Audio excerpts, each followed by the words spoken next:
सुम्मियत फातिमा तो फातिमा, हजरत फातिमा, पैगम्बर इस्लाम इरशाद फरमाते हैं फातिमा को फातिमा इसलिए कहा जाता है लिअन्नल्लाह, इसलिए कि यकीनन बतहकीक अल्लाह फतमहा, फातिमा को, जहरा को दूर रखा है, जुदा रखा है। किससे? व मुहब्बीहा, सिर्फ फातिमा को नहीं बल्कि फातिमा और फातिमा के चाहने वालों को जुदा रखा है, दूर रखा है। किस चीज से?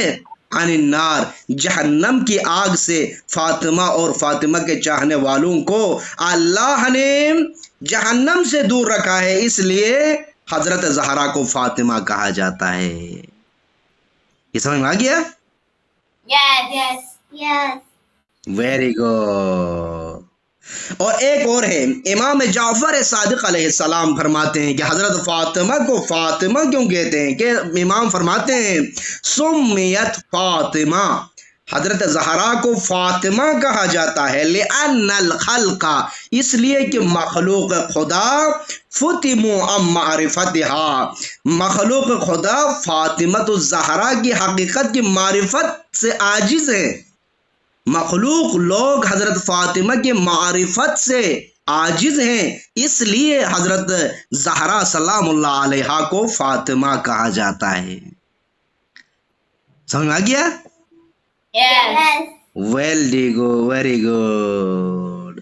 और इमाम मोहम्मद बाकर अलैहिस्सलाम इरशाद फरमाते हैं हजरत फातिमा को फातिमा इसलिए कहते हैं फातिमा अल्लाहु मिन शर, अल्लाह ने फातिमा को शर और गुनाह से जुदा रखा है, दूर रखा है, इसलिए फातिमा कहा जाता है। अब समझ में आ गया?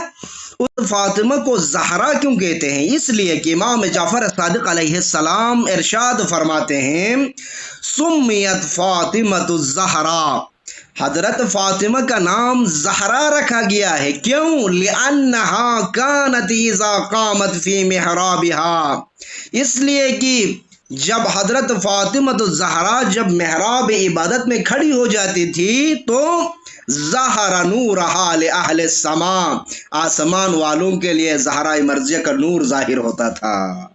जिस तरह हम रात को आसमान की तरफ देखते हैं तो सितारे नजर आते हैं, ठीक है, चांद नजर आता है, इसी तरह हजरत ज़हरा सलामुल्लाह अलैहा जब मेहराब इबादत में खड़ी हो जाती थी तो हजरत ज़हरा का वजूद मुबारक नूर बन के आसमान वालों को नजर आता था।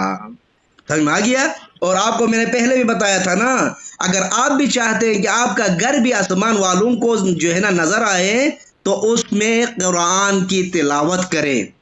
जो है ना इमाम मासूम फरमाते हैं कि वो घर जिसमें कुरान की तिलावत हो वो घर आसमान वालों को ऐसे दिखाई देता है, ऐसे चमकता, आसमान वालों के लिए ऐसे चमकता है जैसे जो है ना जमीन वालों के लिए आसमान के सितारे चमकते हैं। समझ में आ गया?